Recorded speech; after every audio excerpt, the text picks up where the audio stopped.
And now, from San Francisco and the UCSF Rosenman Institute, the Health Technology Podcast with your host, Christine Winoto. Our guest today is Adrienne Schneider, a veteran of the health benefit industry, as well as newly minted CEO of the Camille Group. Adrienne spent a good portion of her career with American Airlines, where as the head of health benefits, she was in charge of the implementation and execution of health programs for over 100,000 beneficiaries. Now, as the founder and CEO of the Camille Group, she uses her years of experience and business acumen to help clients tailor their operational strategies. Today, she explains what employees really want out of health plans and what it takes to make it in a difficult industry like healthcare, and how to stand out to executives as healthcare startups. Here's our conversation.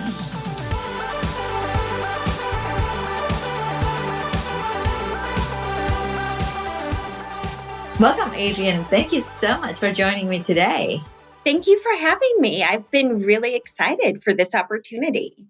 Oh, that's not exciting. So I thought maybe you can start with your background. You recently started the Camille Group, an advisory consulting firm. But prior to that, you've spent more than a decade in American Airlines, where you were the decision maker for all healthcare and benefit programs for American Airlines. And can you share with us your personal journey that took you where you are today? Sure, I would love to. So, I started with American in 1999 and right out of college. And, always knew, like when I was in school, that I really had a passion for human resources in general, but wasn't quite sure the path that I wanted to take. The great thing about American Airlines as a company is you can really chart your own path. And so when I started at American, I actually started as a supervisor in one of our reservation centers that was in Tucson, Arizona, and then just charted a path through operations and really understood and learned how the airline functions from an airport perspective, and then made my way into HR in 2003 and took on several different roles within human resources. So from training to talent development and succession planning to corporate citizenship, and then back to training, because that was really a passion of mine. And then in 2008, I made my way into health benefits. And I will tell you, it's interesting, about the relationships that you sort of gain along the way, right, throughout your career. I had a mentor, a very informal mentor, who I'd had a relationship with for a few years. And he called me one day and said, "Look, I've got a role that's coming open in benefits, specifically the benefits delivery or benefits administration organization. It would be a promotion for you. I would love for you to consider it." And so I decided to take the leap. And that was a really interesting time frame, because as I entered into the benefits delivery organization, American Airlines, as you know, as a company, has gone through a lot, right, since 9/11. And so when I actually entered into that role, we were actually embarking on a process to outsource a lot of the benefits delivery work to a third-party vendor.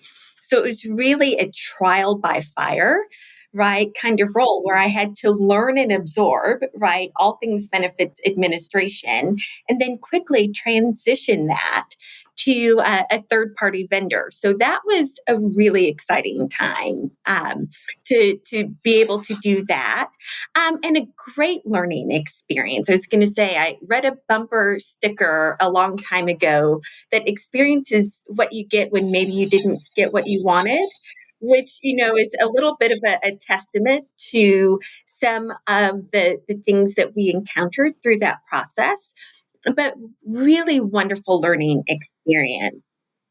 And then after that, I transitioned into a benefit strategy role where I took on a lot of the responsibility or all of the responsibility for our American at that time, and even now has about 25 different vendor partners. So responsibility for sourcing those partners, for the strategic relationships, for all of the plan design and development. And so all of the strategy that goes into really creating a fulsome benefits package for the employees of American Airlines, along with budgetary responsibilities. A few years after that, I moved into the director role where all of those different roles that I'd had, in the last few years, I then had responsibility for all of those. From a combined perspective. But I think I stayed in benefits for so long because I really, really enjoyed it. Enjoyed being able to strategically help the employees of American right through their benefits package.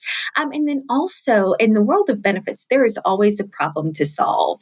And so while every day didn't necessarily present a very unique challenge, I always felt like I always had ways that I could help and problems that I could solve for people. So I enjoyed the work. That's great. And so maybe you can walk us through, because as an employee, and I'm now an employee of UCSF, when I think about the benefit, what I got, I just usually here, this is your health insurance, and that was it. So sometimes we don't even know what went through in the department of trying to identify and have the benefit strategy. What are the things that you want to offer, and how you manage the cost, and what are you looking for? Walk us through a little bit in that, that side of the wall.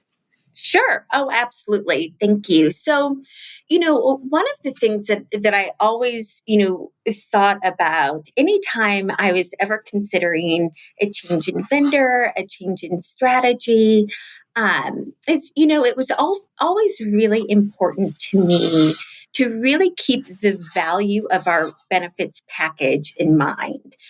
I think from a strategic perspective, right, a great and a valuable benefits package that the employee finds to be valuable is a terrific tool from an attraction and a retention perspective. It's interesting.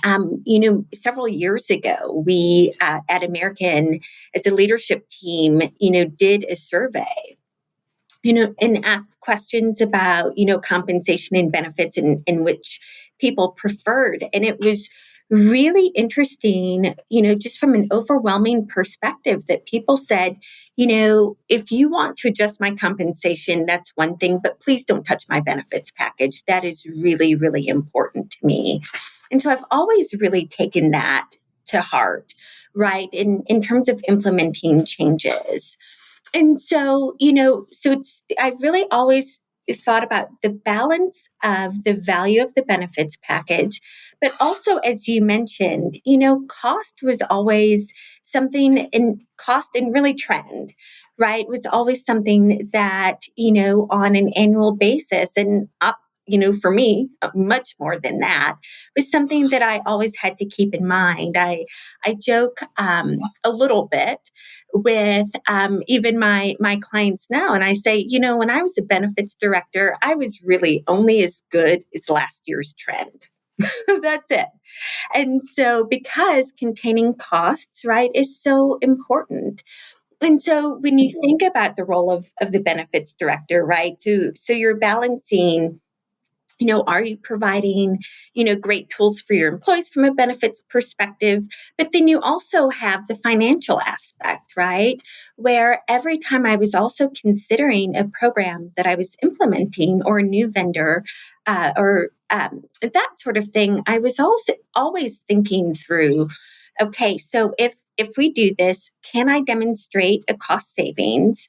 And can we also engage our employees in a different way than perhaps they're being engaged today? And so, there's one thing to be able to implement what I would consider to be a valuable benefits program, but I'm also looking or was looking for relationships with potential vendor partners who really valued engaging our employees in the services that they offered. Because it's one thing, you can have a suite of great benefits, but if no one's engaging in those, then, or they don't understand what they have, then have you really kind of moved the dial anywhere except for on paper? So, it was really sort of a process that we had to go through, my team and I, on an annual basis to say, is this, if we're considering a new program or new partner, can we contain costs? Will they engage with our employees? And do we see them also as a partner who would be able to innovate down the road as well? So, it was interesting. I often felt like we were putting like pieces of a puzzle together, right, to really ensure that every new vendor that we brought into our ecosystem really fit inside and really could be a part of what I would consider a family, right, of the suite of benefits programs that we had. So it was often very dynamic. Mm-hmm. So I know you mentioned there's 25 different vendors at in American Airlines. I want to focus more on the health part of the benefit. There's so many different benefits. And me and with my very simple mindedness, it's like, when I think about health, I just think about, I got the health insurance so that when I go see a doctor, the insurance is going to pay portion of my bill. What is a health benefit entails in American Airlines? Not just American Airlines, I'm sure employers like American Airlines who are large and considered as, big payers in our healthcare system. And what are they looking for? So, I was going to say we're definitely, as I mentioned, cost is definitely a key factor, right? In terms of, if we're thinking just about, medical, right, benefits in general and pharmacy benefits, we're definitely looking for things like even from a payer's perspective or medical carrier's perspective, are we getting discounts, right? From the perspective that when our employees are seeing physicians and doctors, are we really going to be receiving discounts, right, for those employees to be able and leveraging the volume? So we think about that from a medical perspective. But I would also say that employers are also looking for some employers, a lot of employers are also looking for innovative ways to contain costs. So I would say, discounts from a large carrier perspective is something that we're interested in, but we're also thinking about other innovative ways, right? And so, are there any direct to provider relationships that make sense? I was going to say one of the things that I was proudest of in one of my last years at American was implementing a direct relationship with a hospital system in the Dallas Fort Worth area and really being able to really ensure that from a care perspective, so from a care management and a disease management perspective, when you're able to directly contract with a hospital system who has an accountable care organization, that you're able to impact the care of employees in a completely different way. Because we're looking for things, as I mentioned, right, like with discounts, but we're also really wanting to have partners who really are very focused on the health of our employees and also the outcomes of their health. And so, it's really one of those things where as I mentioned before, it's like a puzzle, right? Where we want to make sure that we have the right partners who are very focused on ensuring that our employees are going to be as healthy as possible. Are they making also the right decisions? Because care or the cost of care is also very much influenced by the quality of the provider and then the quality and the cost of the location in which they're seeking care.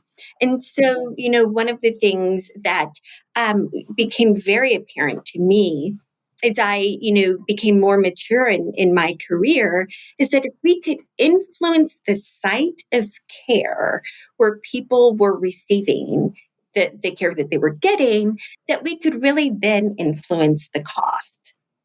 I was going to say, it's one of those things where you can, in Dallas Fort Worth, you can go to one location and get an MRI for $400. You can get that same MRI in a completely different location, maybe that's in a hospital, and that same MRI can be $4,000.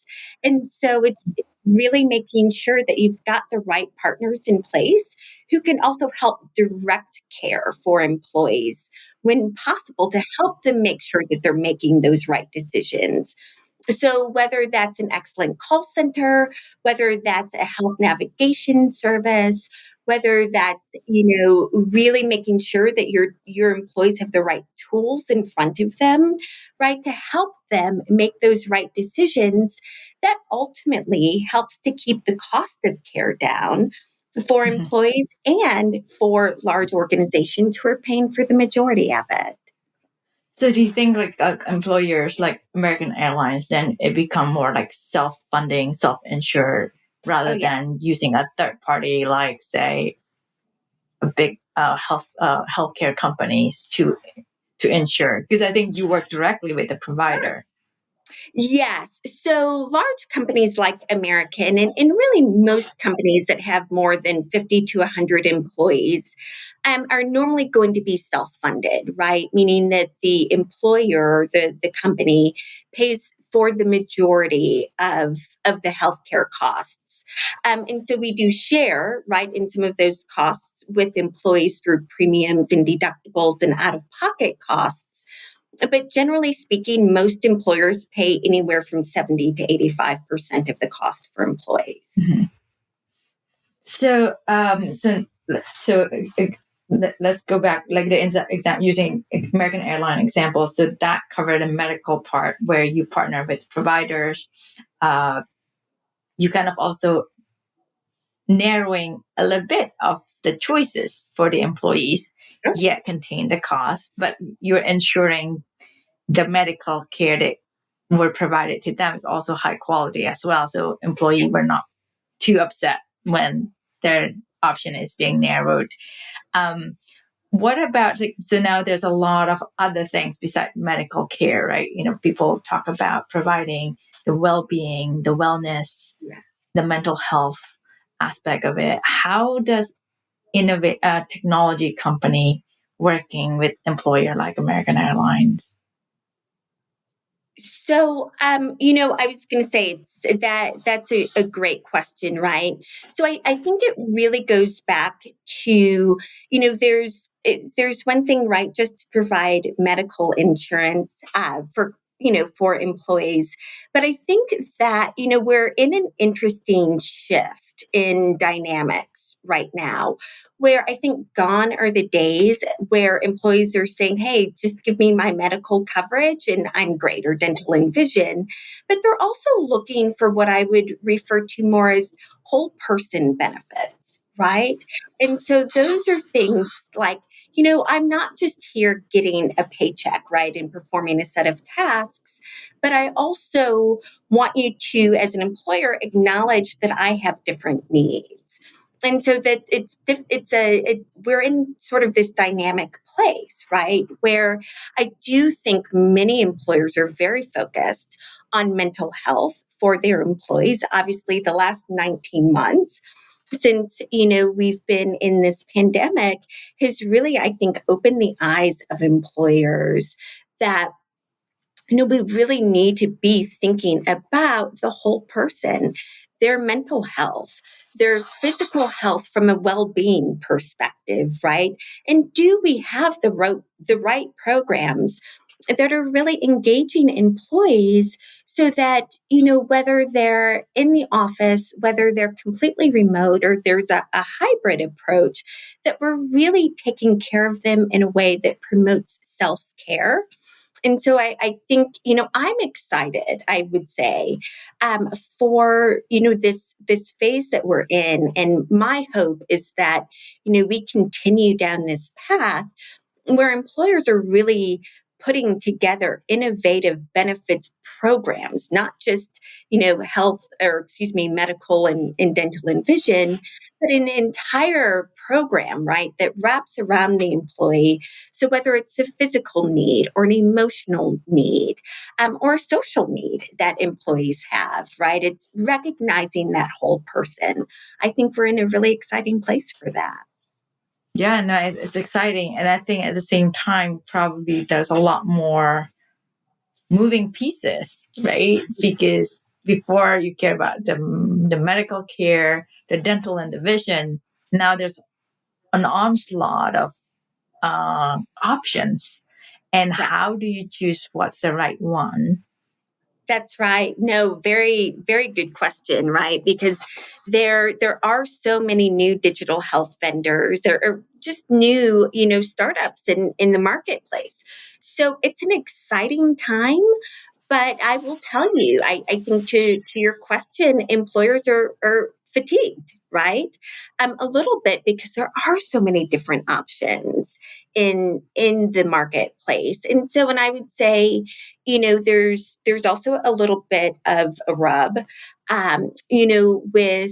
with medical carriers as well, because if an employer is excited about, if you have 20, or 30 employers as a medical carrier and they're all excited about a different digital health vendor, then how do you get them in network and support? And it just becomes a bit of a place of where you don't know necessarily where to turn. So I would say this. I think, when I think about the different vendors or health startups that I evaluated, I looked at different aspects, like, obviously ROI. So, obviously, we always have to think about things from a cost perspective and an engagement perspective, and then also sort of a longer term, from an implementation and an ongoing perspective. So, thinking first about it from a cost perspective, right? So, as we're evaluating vendors, say we've already determined that there definitely that there's a need that we have. We're evaluating vendors from the perspective of, does this vendor charge a PEPM or PMPM? And if so, are they willing to really put an ROI guarantee in place? Because, there are within many different organizations, the way that you structure the cost, it might get a lot more attention from finance than, a different way that you may structure it. So that's definitely something to keep in mind. A lot of employers are looking for ROI guarantees. Some What do you mean by employers. ROI guaranteed? Sorry. What do you Oh, mean by ROI guaranteed? oh, How do you do that? I love it when somebody says, I want a guarantee. You don't hear that very often these yeah. days. Sure, absolutely. So, if there is a startup that is saying, "Hey, we're going to charge $10 per employee, and we are going to guarantee you, though, that." If for the 10,000, just as an example, that you may be paying us a month, we are guaranteeing that we are going to save you at least $10,000, if not more. And, I think those who are really getting it right is, those ROI guarantees can't be fluffy. They really have to be real targets that can truly be measured by Mm. both the healthcare startup and then also the employer, right? And so it's that guarantee that as much as I'm paying you, you're going to save me in medical claims, if that makes sense. So yes, so Okay. that guarantee. Okay. And I think at the same time, when you entering it, they want a guarantee, but it probably takes a year to see the results. So in a way, Yeah, you kind of, it's a way for them to convince the employer that, hey, this is the guarantee. And that's then right. give them a year to prove to prove it to the employer. Yes, that's right. And so, and one of the things, that we also did when I was at American is we used our claims data warehouse, right, to also create cohorts so that we could also, alongside of that healthcare startup, right, that we were tracking the savings as well. And so I think that's really important. And we were really transparent about that.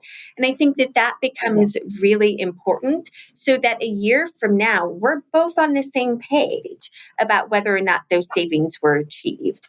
And then also, I think about it, Christine, from the perspective of, I think employers are really looking for not just a different set of new vendors to come in, but really real partners, right?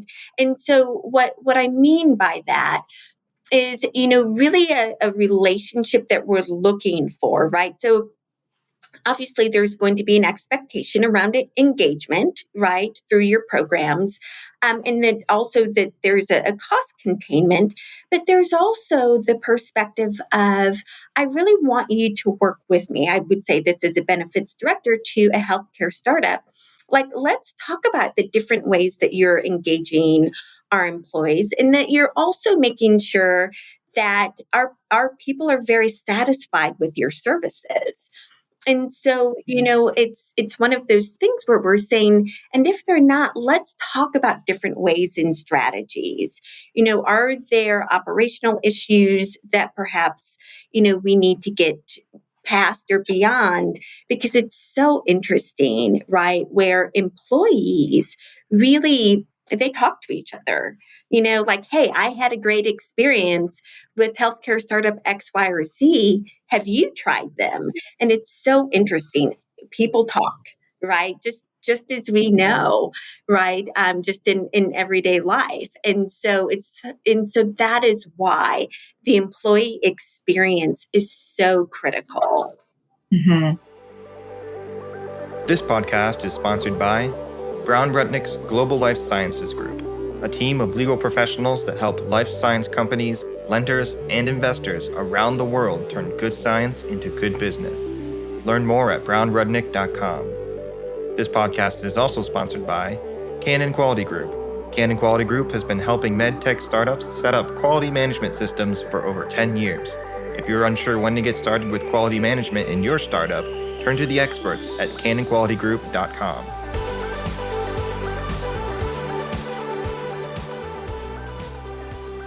Walk us through. So you're saying earlier there's onslaught of options these days. Yes. They're all knocking at your door.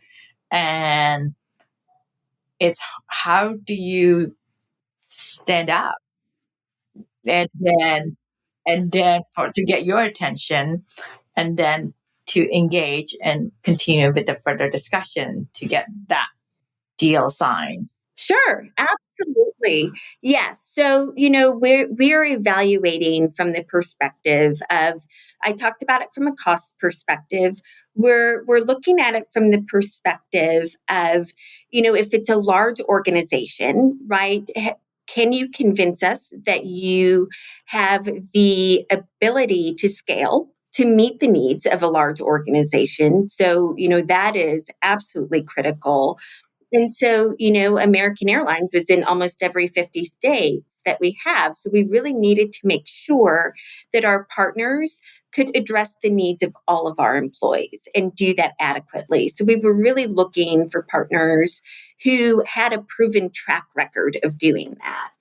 And also who had a proven track record of really understanding how critical the employee experience was, right? So we were always looking at things like, customer satisfaction data, NPS, really wanting to understand, is this a partner that truly, one, knows how to engage with our employee population. And when I say engage, because I think we all look at that a little bit differently, but, is this a healthcare startup, right, who has the ability to not just, Adrienne picks up the phone and calls one time or, engages with a representative in a different kind of way one time, but really, truly from a value perspective, will she continue to use this service on an ongoing basis? And that is, really, as we think about engagement, it's beyond just, hey, I called one time a year, but do I really see the value to continue to call?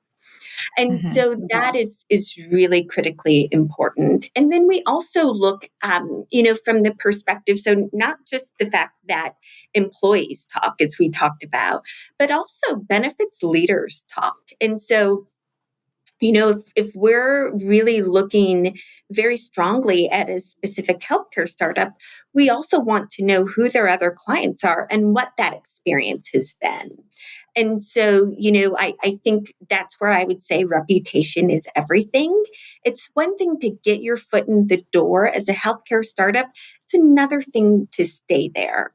And so I think it's really about partnering with that employer from the perspective of understanding the needs of their employees, really pulling off an implementation from a stellar perspective, and then continuing to treat that employer as a partner to talk through how you're really helping to benefit their employees. And then when you are making changes as a healthcare startup or innovating your product, if you have a relationship or developing a relationship with an employer or that benefits director, and you want to run a pilot, as long as you are doing a great job at, the original reason that you were hired, then you can really get your foot in the door to, use that potential, employer to run a pilot for different, piece that you're actually thinking about, if you're thinking about changing, the way that you engage or,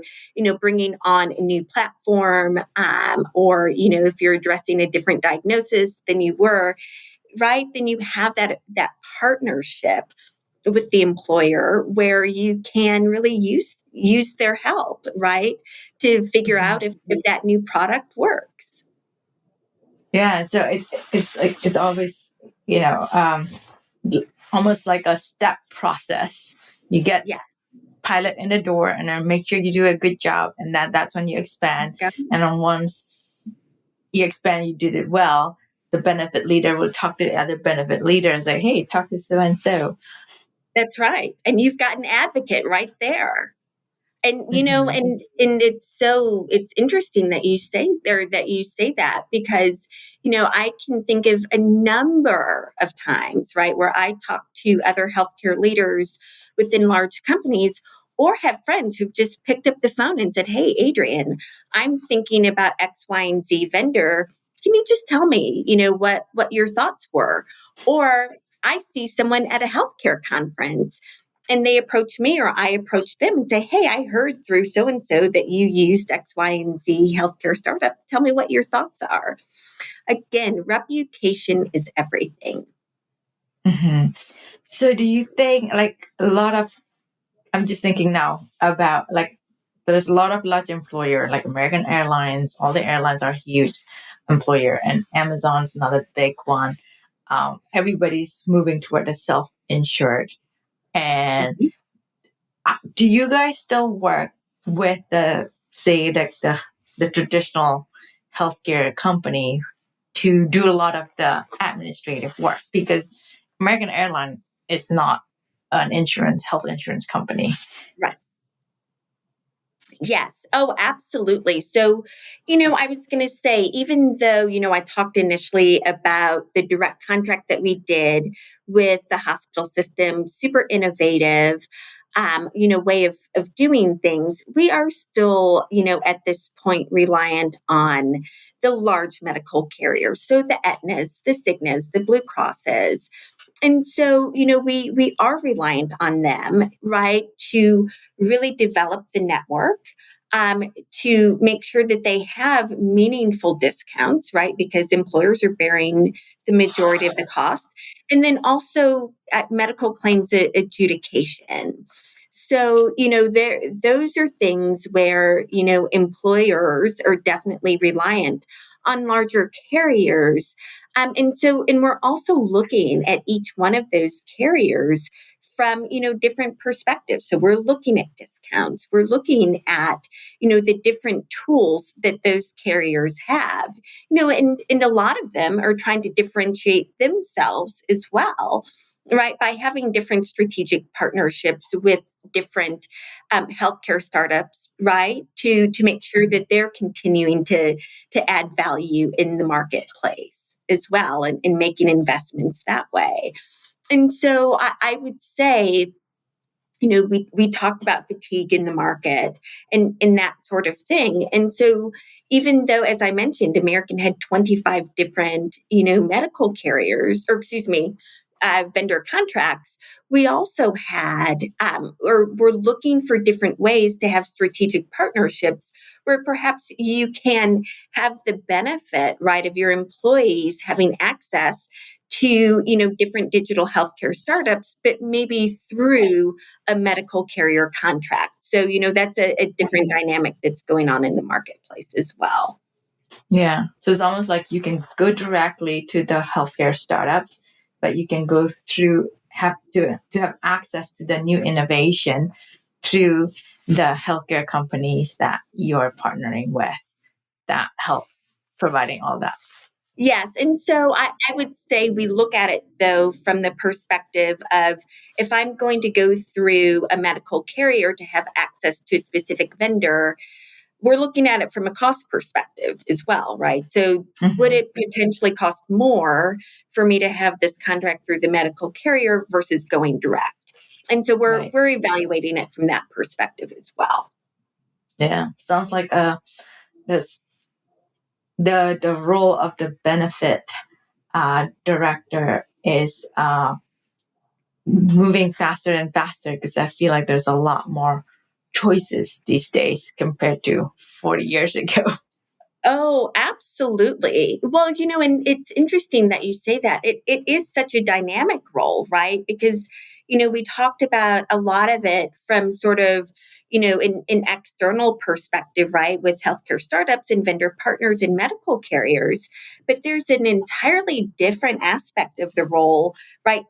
Internally, right? And so just because we found it a great, new potential vendor partner healthcare startup, we've got to sell that internally, right? And so within large organizations like an American Airlines, there are several different layers of leadership, right? That, you have to gain buy-in from. And that buy-in process might not necessarily look like just one conversation with one person.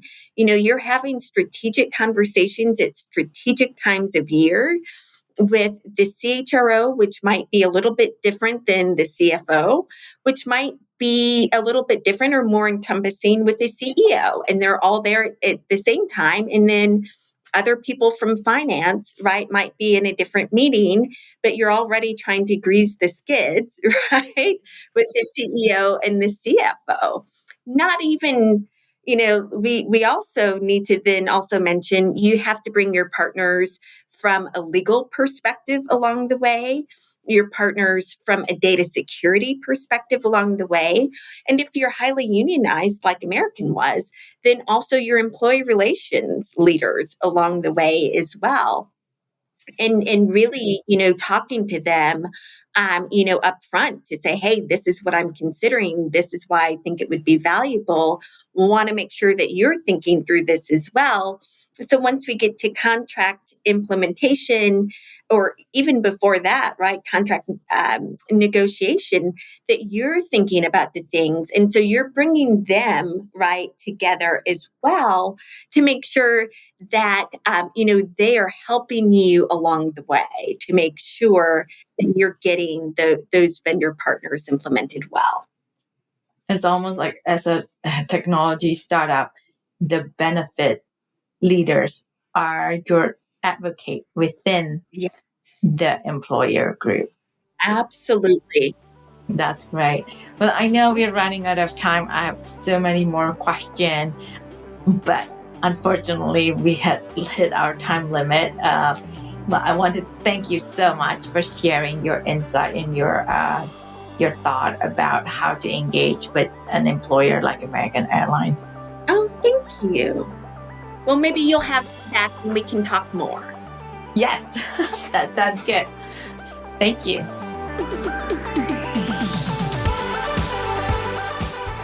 Thank you for listening to another episode of the Health Technology Podcast. We want to thank our executive producer, Herminio Neto, and our podcast engineer, Andrew Rojek. If you enjoyed this podcast, be sure to subscribe and leave a review.